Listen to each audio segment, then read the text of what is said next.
We are about to read the story entitled The Space Shuttle Mystery. Every time you hear this sound, turn the page. Turn to the title page and we'll begin.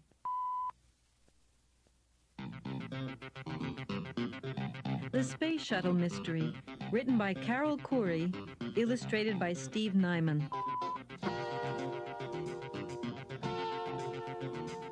The Space Shuttle Mystery. "You just don't understand," complained Todd. "You've seen Earth, even lived there. All I've ever known is this lonely gray place." The year is 3020 AD. The place is Altair 4, a space farming colony at the farthest outpost from the planet Earth. Todd Anders is talking to his father, one of the top farmer scientists in the colony. "I've told you before," his father began. "We're pioneers here on a very important mission." I know. We're here to see if plants can be grown year-round this far from the sun," said Todd. "That's right. Our astronauts need the food we grow here on Altair 4 so they can set up a mining camp on Pluto," Todd's father explained. "But can't you see, Dad?" Todd cried. "I'd rather be with the astronauts than be in this boring place." Mr. Anders was a very busy man. He could not understand why his son was so unhappy on Altair 4. He thought life here was an adventure for a young boy. Too busy to be bored himself, he worked day and night to make the farming project a success. "Son, why don't you help us out and check your computer?" his father finally said. "See if you can track down the Johnny Appleseed."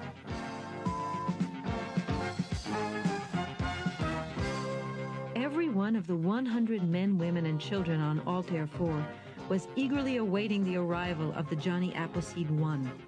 A computer-driven space shuttle, it carried a valuable payload of food, farming supplies, robot farmhands, and a new strain of seed for planting on Altair 4. The space shuttle was already 8 days late, and Todd knew his father was worried. "Okay, Dad," he said, "I'll get right on it." And with that, Todd started off for home. Every person on Altair 4 had his or her own computer. Todd's computer was named Harold. Sometimes it seemed like the only friend Todd had in the space colony. There were no children Todd's age on Altair 4. Everyone was either younger or older, babies or teenagers. A true space child, Todd had been born during the long trip from Earth to Altair 4 9 years ago. Todd stepped out into the bright sunlight of Altair 4. That was the only good thing about the place, he thought. There were no clouds or weather of any kind, so it was always warm and pleasant. Because Altair 4 was a new space colony, it was not a nice place to look at. From the outside, it was shaped like a giant wagon wheel, 1 mile in diameter, with spokes leading to the center. The center hub was the space station where flights took off and landed. Because the whole colony rotated on its axis like Earth, there was no gravity at the center. People could be weightless there. The 100 settlers lived on the inside of the wheel's rim. Todd thought it was like living in a big circular tunnel. Although he had never been to Earth, Todd knew all about it from three-dimensional pictures he had seen on his computer, Harold. And what he had seen made him wish he could live on Earth.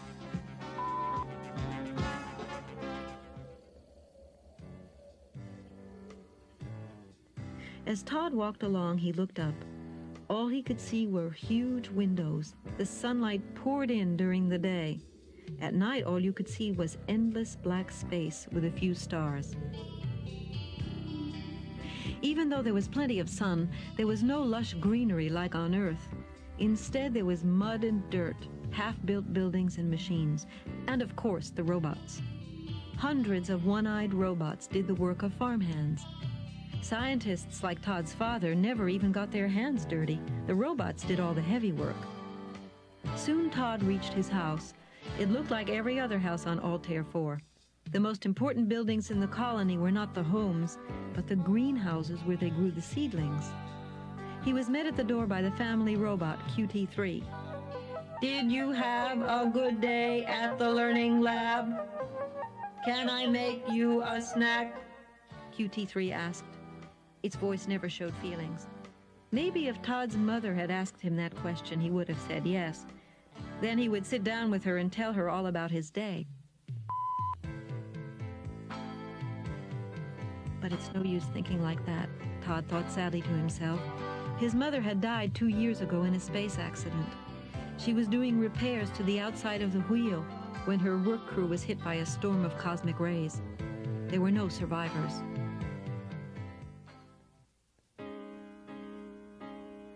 Up in his room, Todd turned on Harold. Unlike the robots, Harold spoke in a human voice. Todd could always tell how Harold felt about something, and Harold always seemed to know what was on Todd's mind. "Bad day, huh?" Harold asked. "Same old thing," sighed Todd. "I tried to talk Dad into letting me go back to Earth on the next space shuttle. I can live with my Aunt Zoe and my cousins, but no luck." "What did you expect?" asked Harold kindly. "The trip alone would take over a year on the best spaceship." Todd ignored that remark.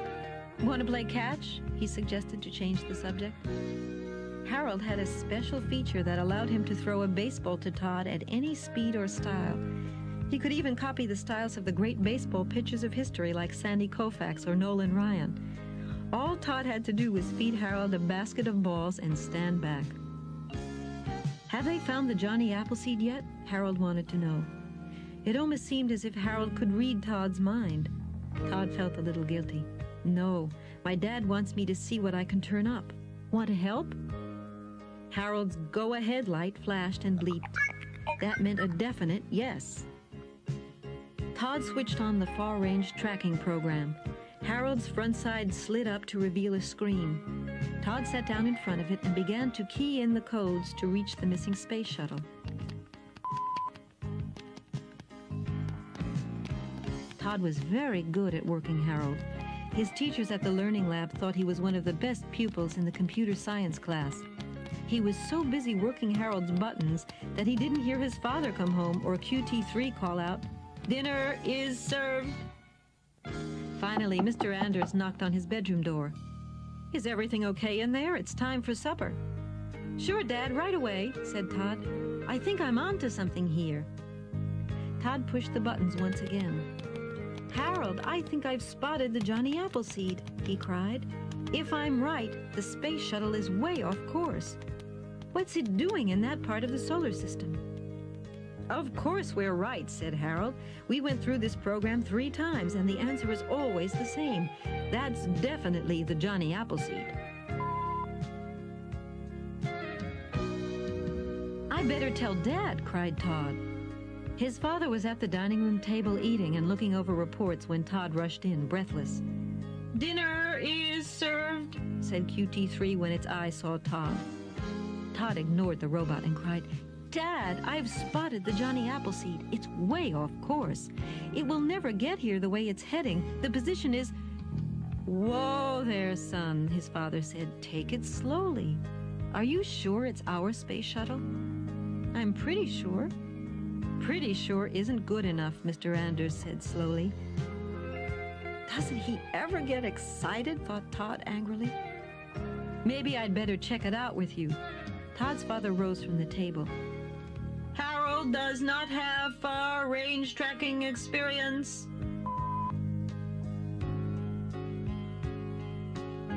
Todd and his father both turned in surprise.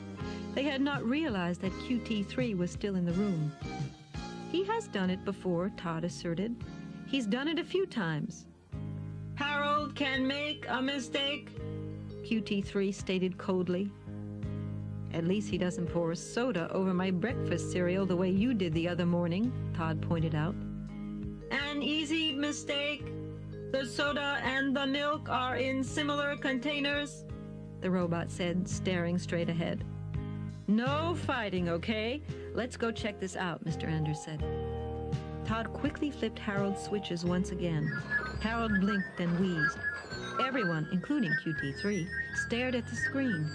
Everything was blank as Harold searched the part of the galaxy where they had seen the missing space shuttle. It was just there, insisted Todd. I know it was. Now, easy, Todd, Mr. Anders said. Let's go through it one more time. Todd put Harold through his paces once more. Still, the screen was empty. Dad, the space shuttle could have passed into a blackout zone. Then there's no way we could pick it up on the screen, Todd said.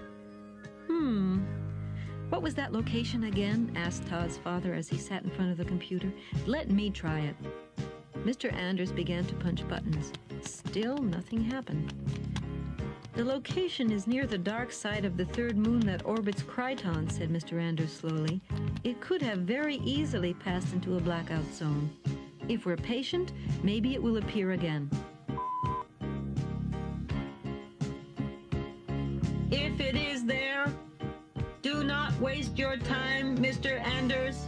It was QT3 again. The odds of finding a blackout zone are small.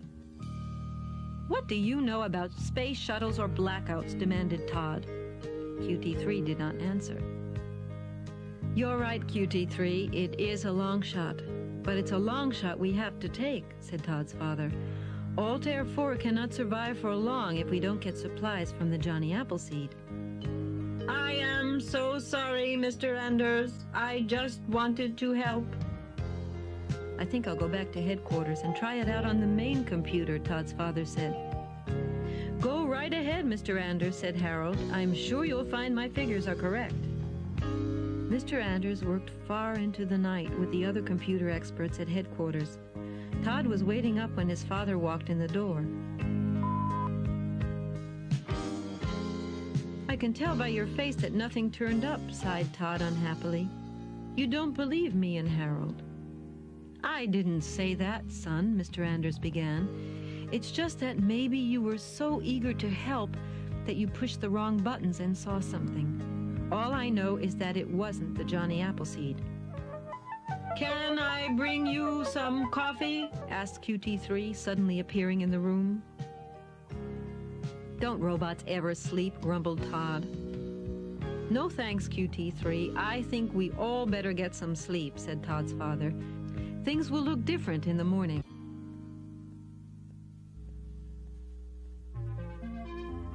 The next morning, Todd sat in front of Harold. Once again, he pushed the buttons. Only this time, nothing happened. He quickly checked Harold's switches again, but not even his go-ahead light flashed. Todd's dad checked the computer too. Something's very wrong with Harold, he said. I'll call the computer repair robot right away. Do you think this has anything to do with the missing space shuttle? Asked Todd, close to tears. The repair robot will find out. Now I've got to go to headquarters. There's a meeting on the missing shuttle. I'm late already. Bye. And with that, Mr. Anders dashed out the door.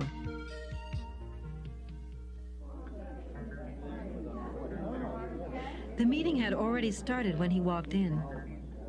The time has come to take action, one scientist exclaimed. What is being done about the Johnny Appleseed 1? Inquired another. The seedlings are in danger if we don't get supplies soon, another farmer scientist cried. We'll all starve. Order, order, the governor shouted. We are doing all we can to track the missing space shuttle, but we still don't know what happened to it. Was there a breakdown? Someone asked. No, all systems were go the last we heard, replied the governor. Maybe it was hit by a meteor or cosmic rays, someone else remarked. That would have shown up on our scanners, said the governor. I say space pirates are to blame, a scientist said angrily. We have reports that they were seen in the area of the third moon of Kryton. Let's call out the galaxy police. Not so fast, the governor began when she was interrupted by the flashing overhead screen. Report is in from computer operator Kenner. The Johnny Appleseed has been sighted in the area of the third moon of Kryton, the screen read.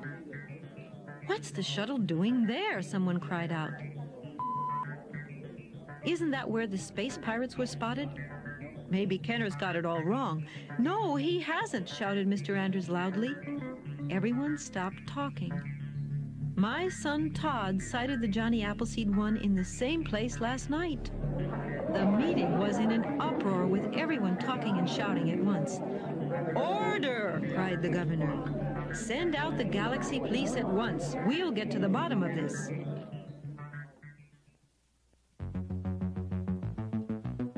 Meanwhile, back at the Anders home, Todd watched the repair robot work on Harold. Will he be all right? This computer needs a new part. We have no stock on Altair 4. We must order it from the nearest space colony. That could be weeks, Todd cried.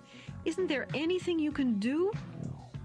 Have done all I can. So sorry.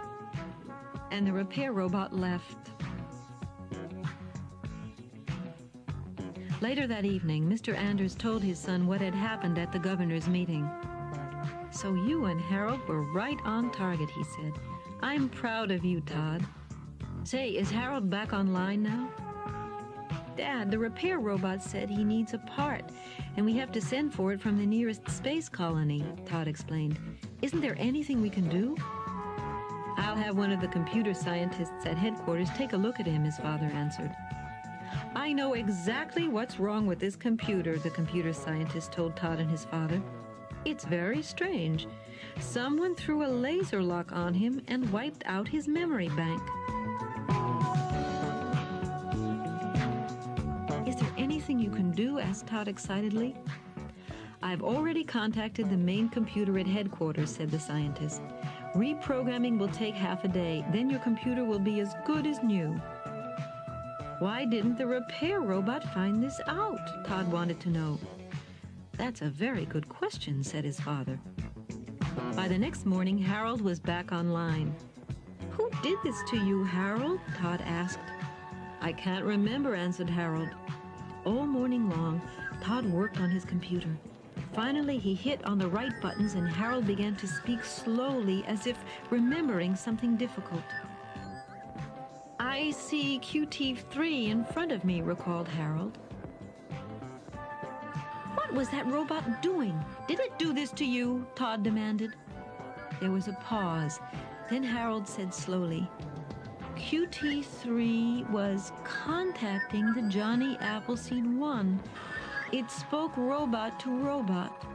The robots aboard the space shuttle are in this too. Oh no! I've got to tell Dad, Todd cried. Not so fast! Your little game is over! Todd turned to face QT3. Its single eye was shining, and in its right gripper was a laser ray gun pointed right at Todd. You are smart for a human, but not smart enough, QT3 said. Whir! Bing, bang, boing! Springs, bolts, and screws flew out of the robot. Its eyes spun around and popped out. The robot fell over with a clunk. Mr. Anders rushed in with 3 Galaxy police officers. Are you okay, son? Sure, Dad, said Todd. What happened? Your pal, QT3, has been turned off for good. And so have all the other farmhand robots on Altair 4, Mr. Anders said. And all the robots aboard the Johnny Appleseed 1, added one of the police. You see, the space pirates reprogrammed the robots on the space shuttle. Then they used the robots to contact a few of our robots on Altair 4, Mr. Anders explained. QT3 was one of those, right, Dad? Yes. The pirates planned to take over Altair 4 by using traitor robots. How did you figure it out, Mr. Anders? Harold asked. Well, the repair robot's excuse for not fixing you was lame. Then I remembered how QT3 was always listening to everything we said. I knew someone had to be behind the robot's strange behavior. Last night, the Galaxy Police rounded up all the space pirates, said a police officer. And now you and your computer are heroes. The governor wants to thank you herself. And I have a reward for you too, said Todd's father. What's that, Dad? I I know how much you want to see the world. How would you like to go to the computer university on Earth?